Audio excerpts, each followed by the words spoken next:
Hey folks, it's about that time where we talk about our last tip.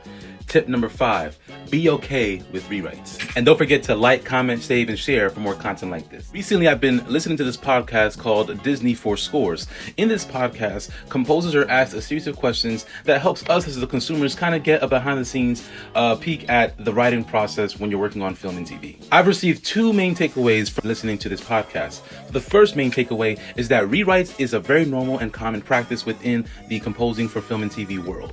And while that may sound really annoying, the reality is a director really just wants the music to best fit the picture at hand, right? To best support the story like we talked about in week number 1. So if a director or even you yourself, you're getting the impression that this music is not really working to the scene or to the film at hand, don't take it personal. Don't let your emotions get the better of you. Instead, take a step back, look at your work objectively and say, what could I do to better support the story at hand? Like I said before, rewrites is common, but here are some tips that you can try to implement to limit how often you have to rewrite. One big tip that I can give you, and hear me carefully, is to not become too attached to your music. As a composer, you're hired to help support the vision of someone else. Tip number 2, and again, don't kill me for this, is to become more flexible within your writing scheme, right? Too often we are comfortable in what we use, the devices we use to write. Some of us are string heavy, some of us are orchestral heavy, some of us are hybrid heavy, some of us are synth heavy, whatever the case may be. It's okay to be flexible with your writing scheme so that way maybe you have more opportunities to be able to meet all the criteria that a film and project needs.